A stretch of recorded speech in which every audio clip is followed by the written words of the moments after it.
अच्छा, तो आज का टॉपिक है हमारा सपोर्ट और रेजिस्टेंस।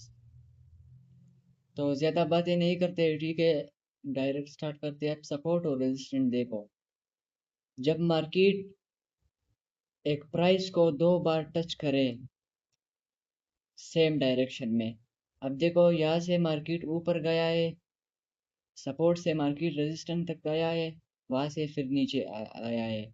अब यहाँ से फिर ऊपर गया है, फिर नीचे आया है, फिर वही जगह पर ऊपर प्राइस को टच करके सेम डायरेक्शन में सेम प्राइस को टच करके वापस आया है, और नीचे भी सेम प्राइस सेम डायरेक्शन में सेम प्राइस को टच कर करके ऊपर चला गया है।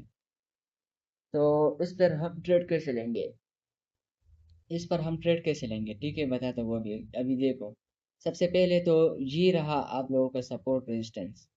ये देखो, ये मार्केट ऊपर, जब भी मार्केट दो बार सेम डायरेक्शन में सेम प्राइस में मार्केट दो बार अगर ऊपर की तरफ टच कर ले, ये देखो, अगर ऊपर की तरफ टच कर ले तो ये हमारे पास रेजिस्टेंस बन जाएगा, और अगर नीचे की तरफ टच कर ले तो ये हमारे पास सपोर्ट बन जाएगा।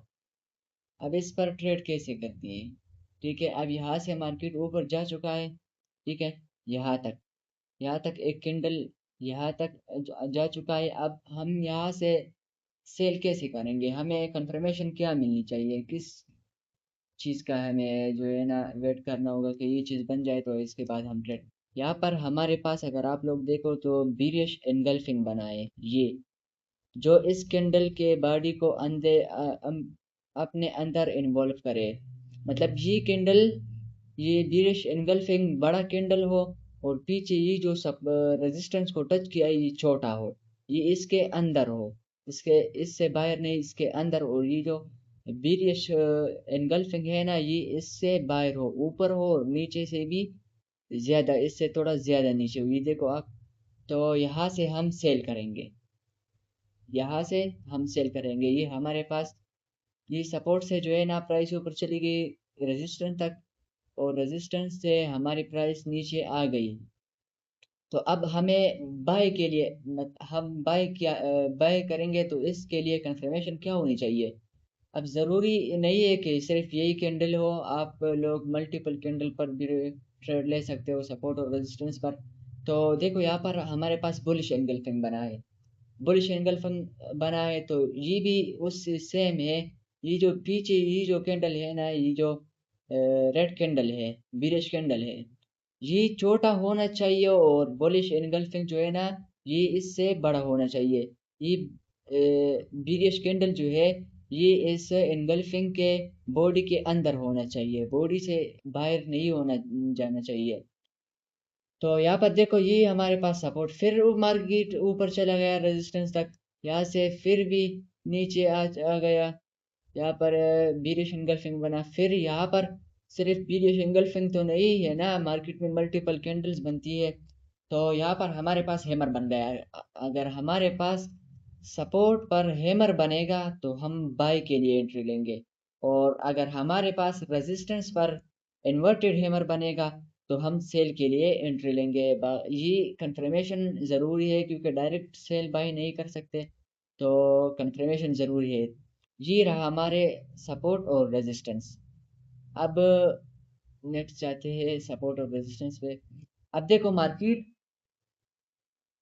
मार्केट फिर वही सपोर्ट से रेजिस्टेंस तक, रेजिस्टेंस से सपोर्ट तक, फिर सपोर्ट से रेजिस्टेंस तक, और फिर रेजिस्टेंस से सपोर्ट तक। अब देखो, अब यहाँ पर एक पॉइंट आता है, ठीक है। अब यहाँ पर देखो, अगर मार्केट सपोर्ट से नीचे आ जाए ना, सपोर्ट से नीचे आ जाए, तो ये जो सपोर्ट लाइन हमने ड्रा किया ये रेजिस्टेंस बन जाएगा।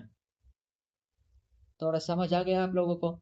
ये देखो, ये रेजिस्टेंट अगर सपोर्ट से, ये सपोर्ट लाइन है, सपोर्ट एरिया है, ये देखो सपोर्ट एरिया है, और यहाँ पर मार्केट नीचे आया है।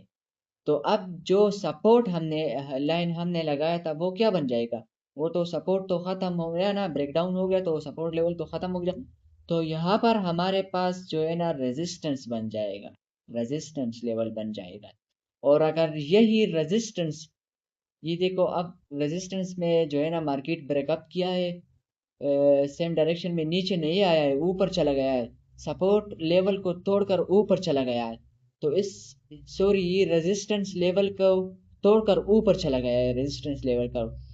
तो हमारे पास ये जो हमने लाइन ड्रा किया है ये रेजिस्टेंस होगा? नहीं, रेजिस्टेंस नहीं होगा ना, ये फिर सपोर्ट बन जाएगा हमारे पास। ये इसमें कोई ये बेसिक है, इसमें कोई इतना कोई कंफ्यूजिंग वाली बात नहीं है, आसानी से समझ आ जाएगी आप लोगों को। बस इसको ज़रा थोड़ा गौर से देख लेंगे ना आप लोग, तो समझ जाओगे कि ये क्या कह रहा है, मैं क्या कह रहा हूँ। अब नेक्स्ट चलते हैं।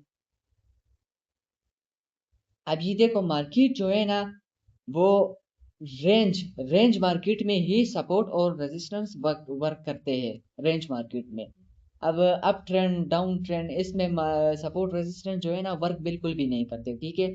अगर आप लोगों को सपोर्ट और रेजिस्टेंस पर ट्रेड लेनी है तो आप लोग क्या कर सकते हो कि रेंज मार्केट देखो, जो ये देखो ना ये ऊपर नीचे ऊपर नीचे ऊपर नीचे ऊपर नीचे, यहाँ आप लोग ट्रेड कर सकते हो सपोर्ट और रेजिस्टेंस पर।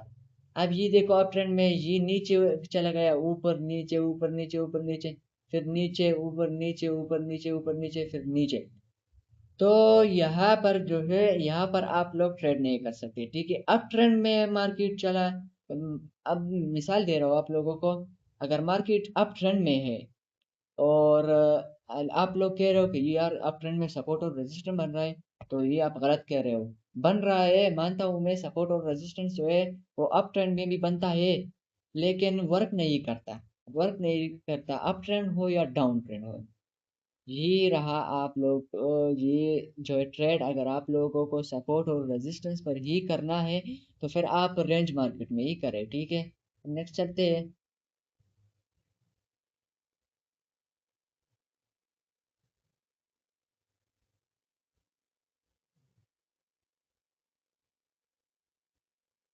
बस यही तक था आज, सपोर्ट और रेजिस्टेंस। इसमें इतनी बड़ी बात नहीं है, ठीक है।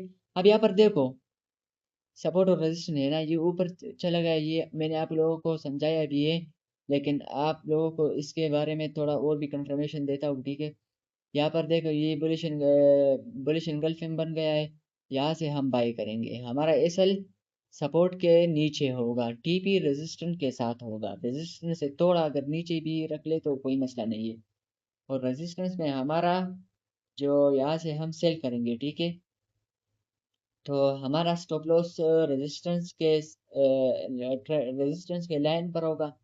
और जो है हमारा टीपी जो है वो या ये सपोर्ट के लाइन पर हो, सपोर्ट से अगर थोड़ा ऊपर भी रखे ना तो सेफ्टी मार्जिन बन जाएगा आपका। इससे यही है बस, इसमें इतना ज़्यादा कुछ चीज़ें है ही नहीं, ठीक है। तो आज के लिए इतना काफ़ी है। कल इंशाल्लाह जब मैं क्लास लूँगा तो उसके बाद आप लोगों को कल इंशाल्लाह आप लोगों को फिर वीडियो में बना लूँगा तो यूट्यूब पर